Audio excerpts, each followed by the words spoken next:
Atheist Nomads episode 440, The Huguenots. The podcast you're about to listen to includes cursing and talking about hoo-haws. Please be advised. Welcome to the episode of Atheist Nomads. I am Dustin, and joining me is Lauren. Hello. So this week we're going to talk a little bit more about the upcoming rebranding and also about the French Huguenots. More like Huguenots. I've been waiting so long to say that. Yeah. Boom, I'm out. So more on the rebranding is that this is something I have been thinking about doing for... What, 6 years? About 5. Okay. About 5 years. The podcast has been going on for more than 9.5. So it's been a while. It's been a while, yeah. The name seemed cool, and it fit with the blog that I was doing, which fit with the online handle I was doing, since I was trying to do the blog pseudo-anonymously. Yeah. Until my last name was released on it as a guest on Chariots of Iron. And then, all right, that's out. So, and it's a good homage to your own wandering journey through religion. And also, the number of change of addresses I filed, and this summer I spent traveling around Jordan and Mexico and wandering around the Northwest. Well, I guess actually Michigan and then couch surfing in the Northwest. Yeah. But it very much feels like a name. To me, it feels like a name for me in my 20s. And I was 28 when the podcast started. Oh, you outgrew it immediately. I'm 37 now. It's like getting a new apartment and thinking, yeah, sure, a twin bed will totally work.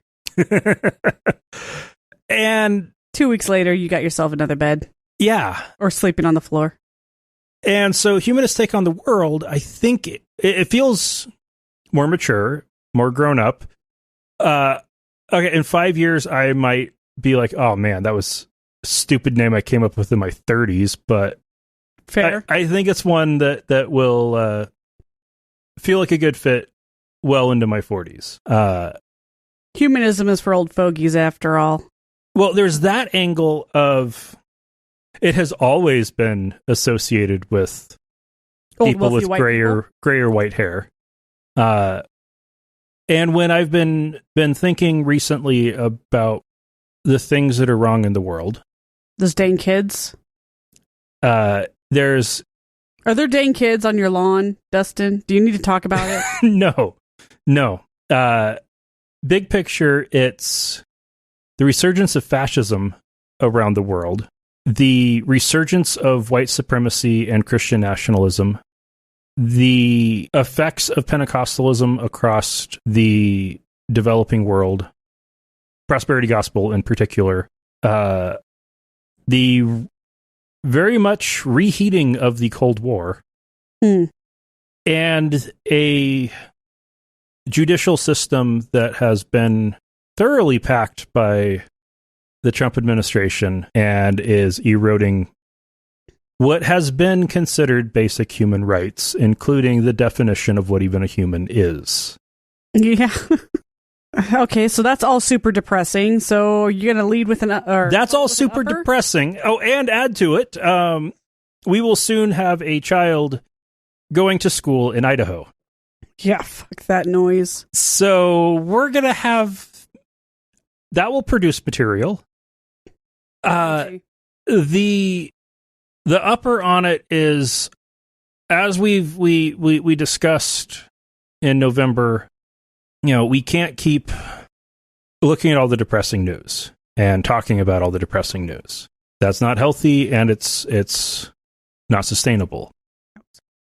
I want to look at, I do want to cover some of the scary, and with the hopes that understanding it can help make it a little less scary.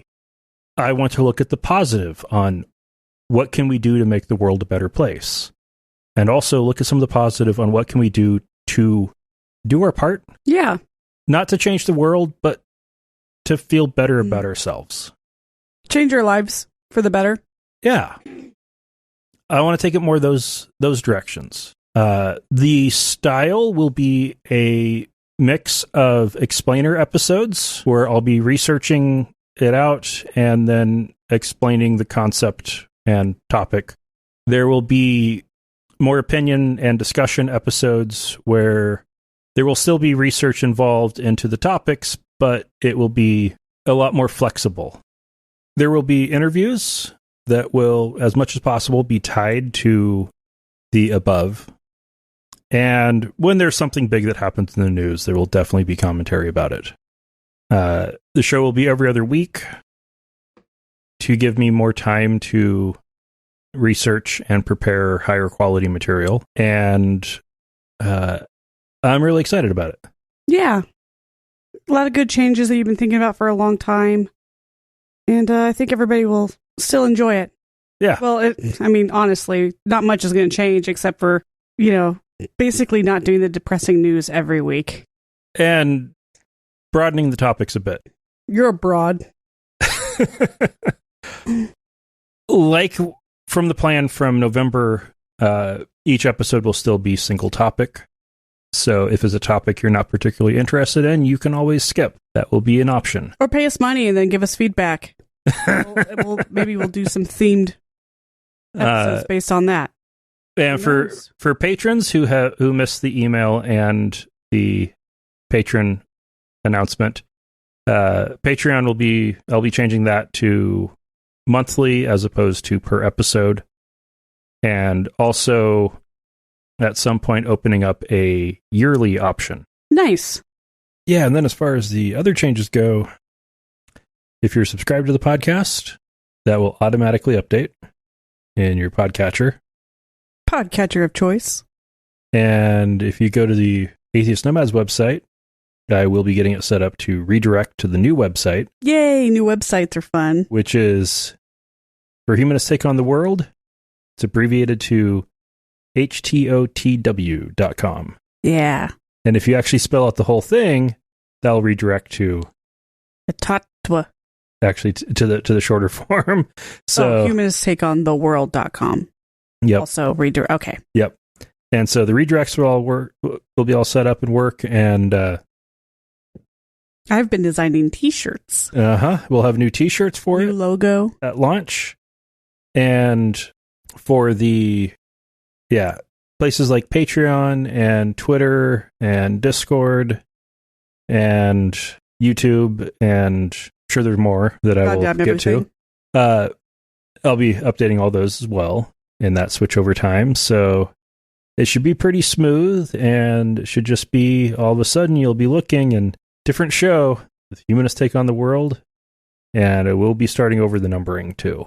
Yeah, you shouldn't notice anything except for Dustin constantly talking about it. Yeah. He's excited. We're both excited. So this should be pretty good, and everybody's excited.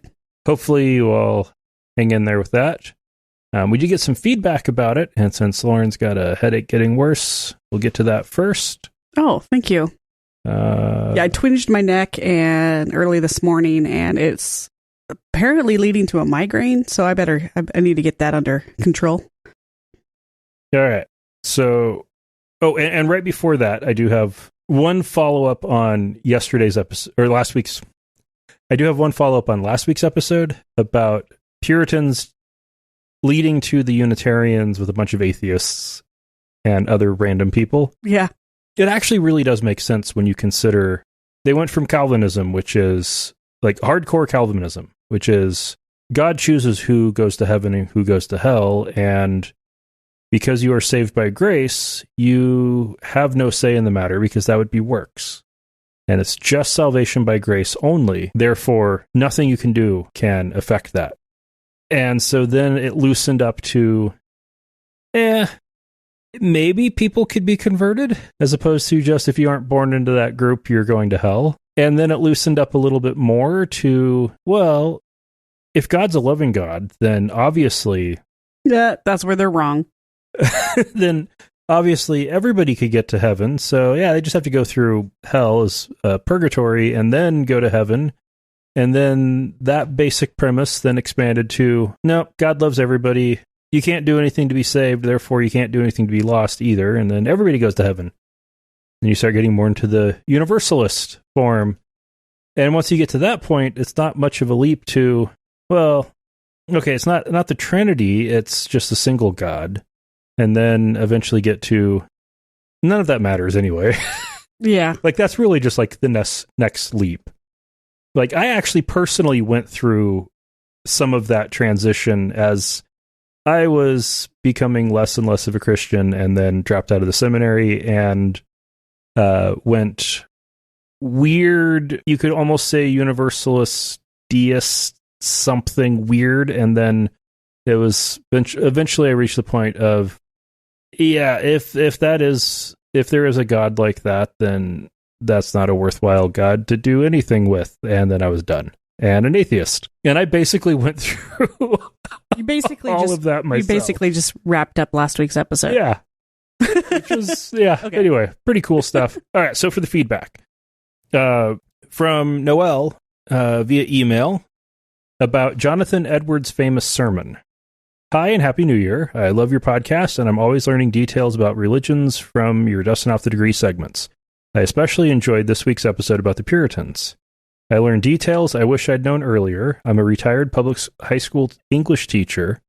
In 11th grade, we always did a unit on the colonial and Puritan period, and always included the Crucible and Jonathan Edwards' Sinners in the Hands of an Angry God. Okay. So when you both agreed the sermon would not be taught, especially in public school, I had to jump in and let you know that it is. We also taught Emerson, Thoreau, and Transcendentalism. All of that is included in the most widely used literature books. Perhaps I should be proud of my school system in Atlanta, Georgia. Yeah, well, one, you should be. Two, I'm completely biased because my entire high school, I was on the AP track, and the AP track wasn't about literature so much as how good of an essayist are you. So I didn't read books that the other kids read. I do remember the Crucible being mentioned. I don't remember the other one, but that's just because I was out of the loop on a typical high school, regiment. And I didn't read half the stuff I was supposed to anyway because I was in high school and I'm not reading Moby Dick. Yeah. Marler. I'm sorry. Too bad. But yes, you should be proud also because you are a teacher and that's something to be proud of. Oh, man. Yeah, so it's... I went ahead and assumed that it must have been because I went to a Christian school, but that literature class was probably a basic, just standard literature class. Probably. And while I was going to a Christian, Adventist boarding school, it was in the state of Oregon, where all schools in the state must follow the state curriculum. Oh, so that wouldn't matter. It doesn't. Theoretically, it doesn't matter. And you also have to do testing to make sure that you're actually teaching kids. And in fact, I think they even did the Crucible play at some point in my high school. And totally skipped out on that. All right. And we also got one from Beatriz, also via the contact form on the website. And the subject was, you are rebranding. Neat. And what she wrote was, I saw an email stating that you were rebranding to Humanist Take on the World. I'm excited about this as I've been a humanist for I think about 8 years, probably more. I pay annual membership to AHA, that's American Humanist Association. And because of one of your shows promoted it, I donated to FFRF and the Foundation Beyond Belief as well. Will you be redesigning your website as part of the rebranding? I myself have been moving beyond the initial hurt anger at being rejected from certain, not all family members, and feeling isolated. I've been slowing building community, but with COVID that has been difficult. Your show has helped, but I do feel the need to move forward in a positive manner. One more thing, I'm not far from Tacoma, and hope to make it over the Cascade Mountain Range and visit sometime in the spring. Meanwhile, I look forward to your rebranded show. All right. Well, I look forward to having you visit if you do come this way. Yeah.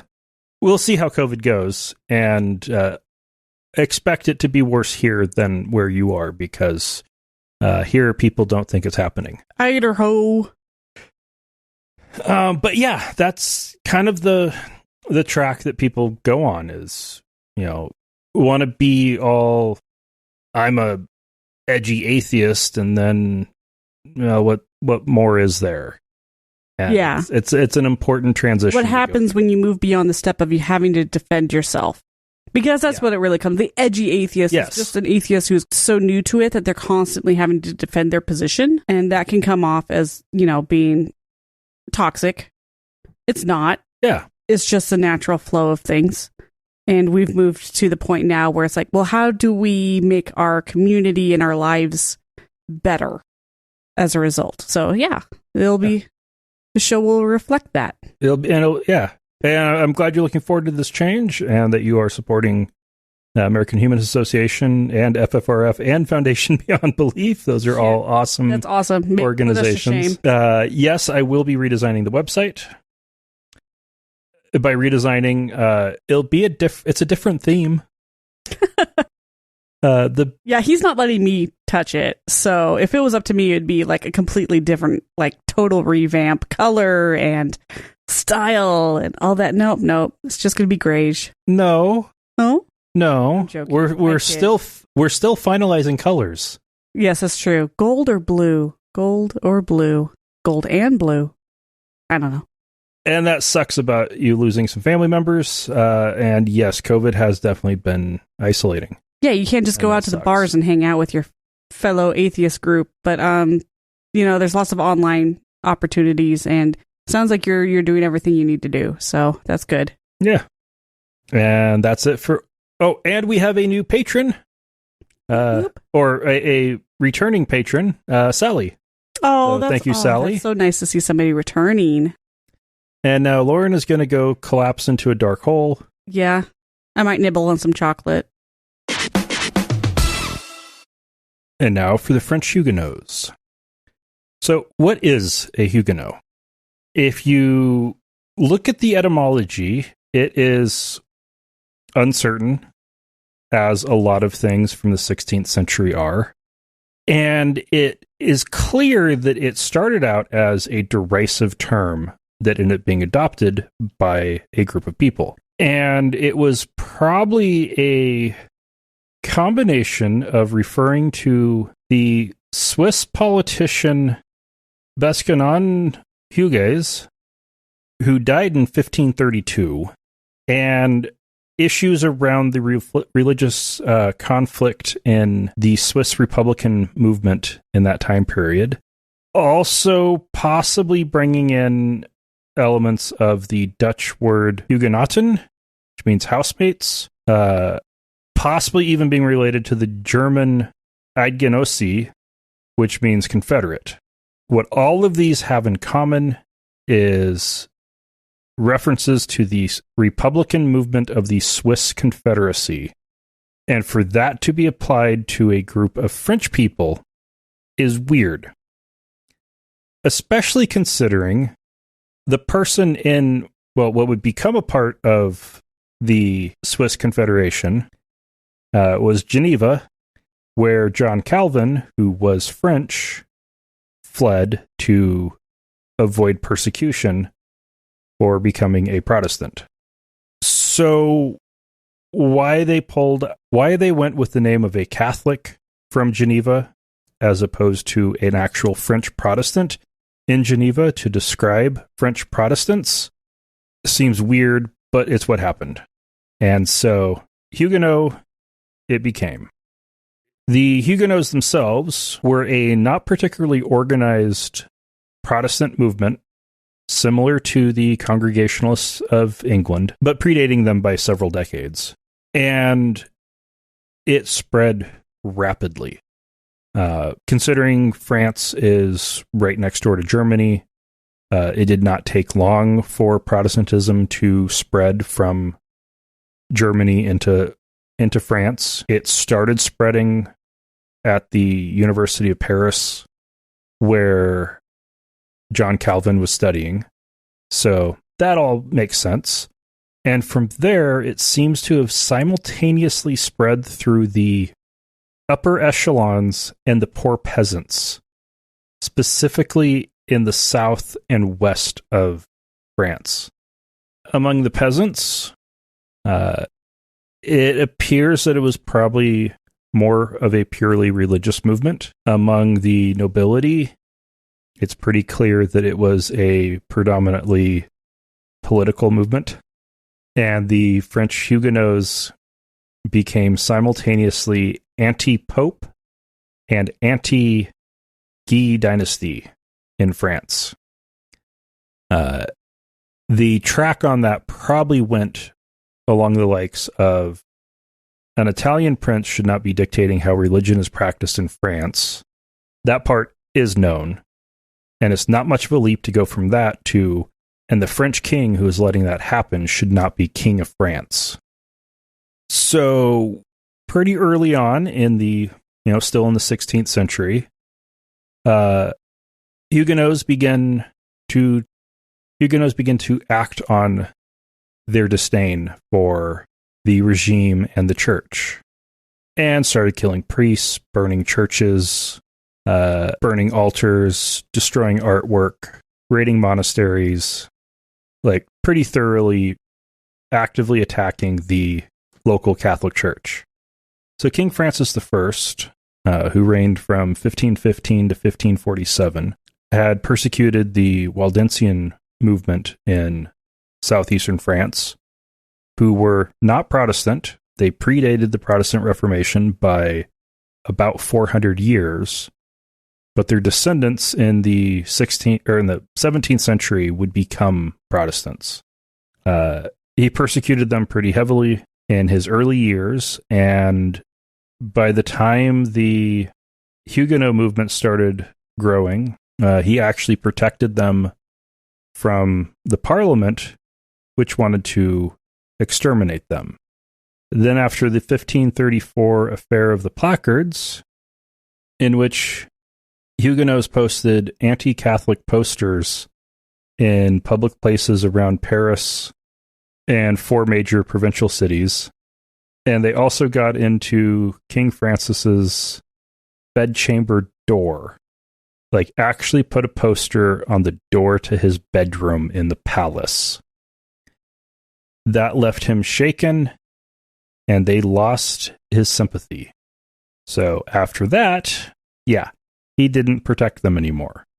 Over the late 1550s, most of the growth was among nobles and city dwellers, and that's when the term Huguenot was first being used, while the Huguenots themselves referred to themselves as Reformed. In 1558, they organized their first national synod in Paris, and it's estimated by 1562, their number reached about 2 million, which would have made them around 10% of the population.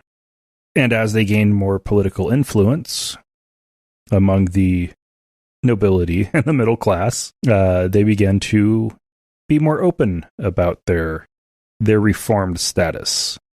As such, the majority Roman Catholic population started becoming hostile towards them, and that's despite some edicts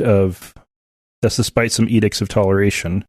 And then after Henry II died in 1559, Francis II became king, along with the Queen Consort, Mary, Queen of Scots. And during his 18 months as king, Mary actively encouraged rounding up the Huguenots on the charge of heresy, putting them in front of Catholic judges, and then torturing and burning them.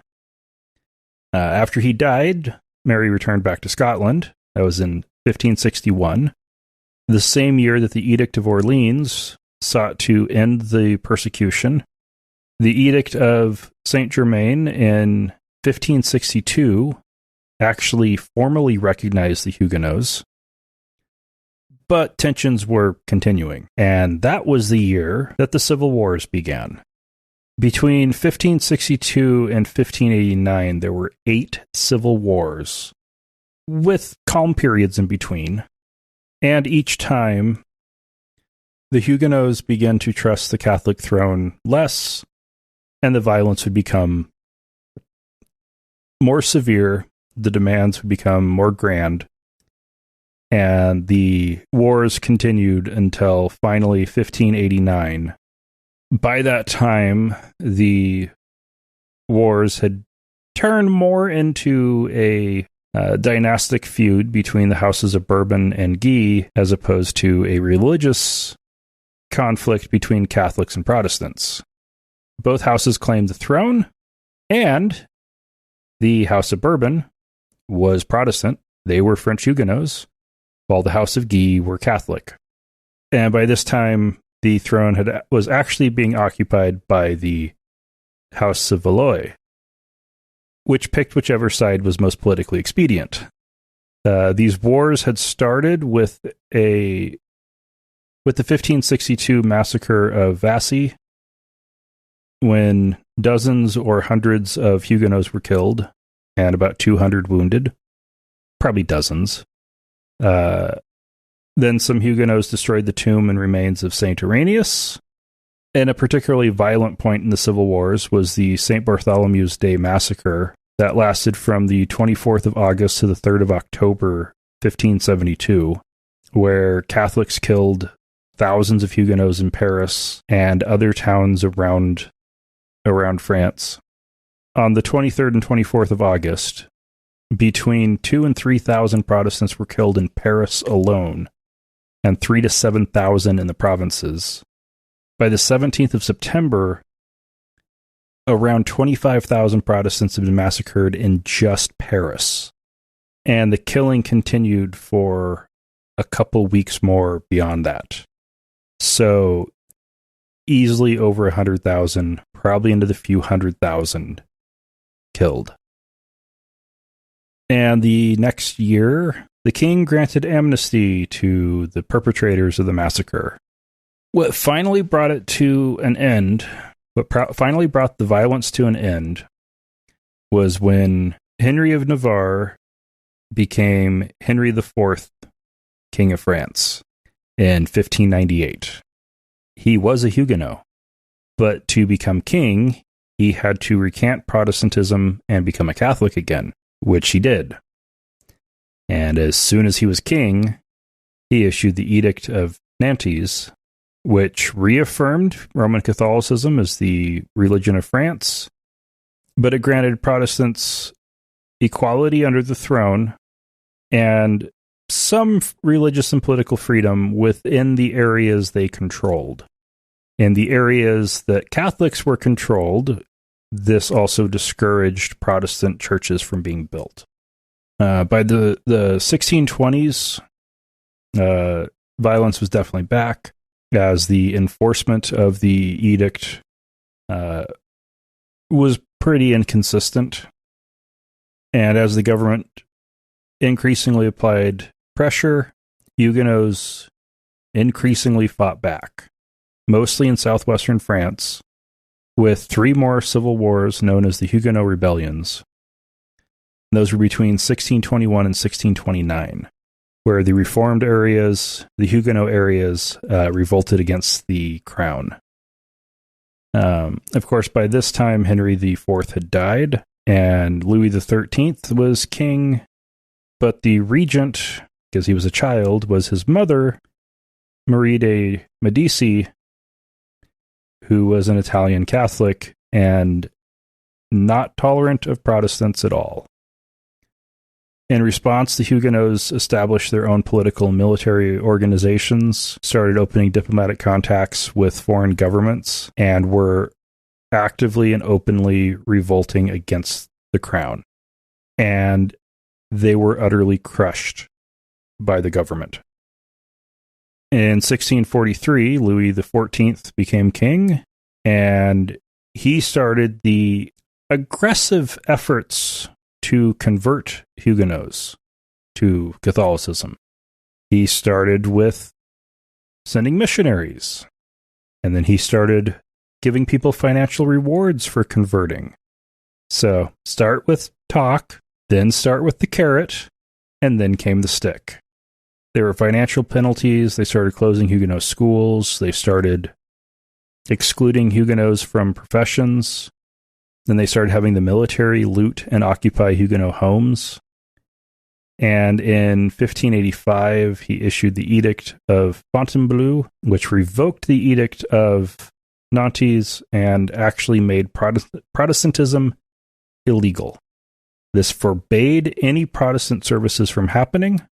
It required that all children be educated as Catholics, and it also prohibited Protestants from leaving France.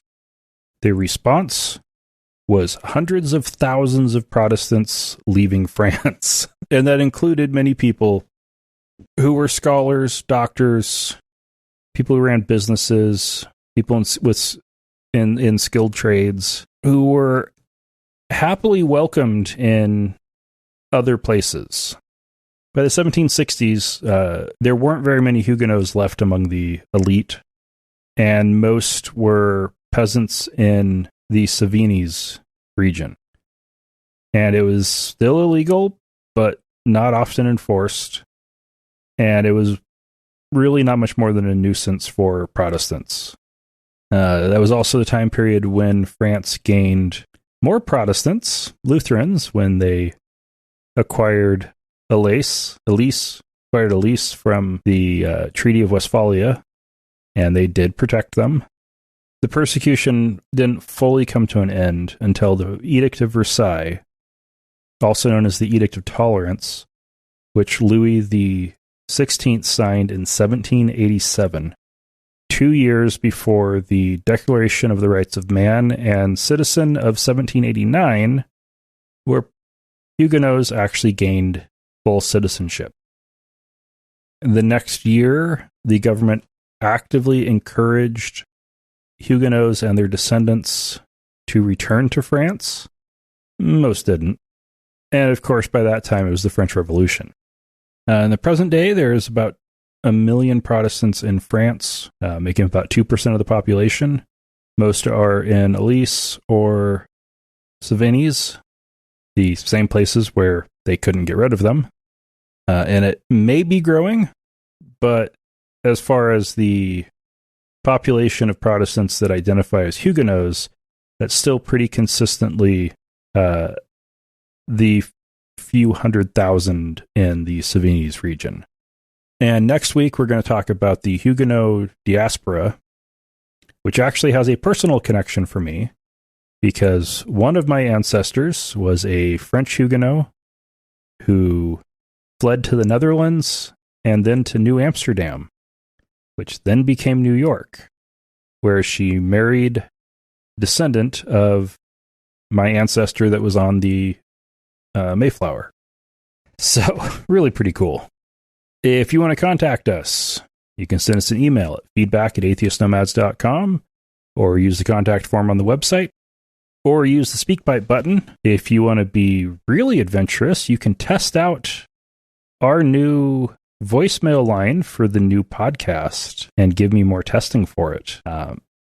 I am pretty excited for this one because I've gotten to do a little programming for it, and it allows me to call out on that number. Calls in, go to voicemail. Calls out will actually ring. I'm pretty happy with that. That number is 208-996-8667. So if you want to help me test that, that's where you can find it. If you want to support the show, you can find out how at patreon.com/atheistnomads. If you are already a patron and you want to get the jump on switching your patronage over to monthly, you can go into Patreon and update your pledge to what you want it to be for a month and set it with the monthly max to that same amount. The monthly max will get dropped when I switch it over to the whole page over to monthly. But that gets it in earlier.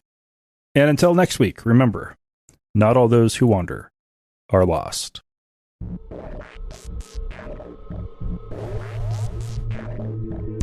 Thank you for listening to another episode of Atheist Nomads. You can find show notes and contact information at atheistnomads.com. Follow us on Twitter at Atheist Nomads, and like us on Facebook at facebook.com/atheistnomads. Please subscribe to the show in iTunes, Stitcher, or your podcatcher of choice, and while you're there, feel free to leave us a review.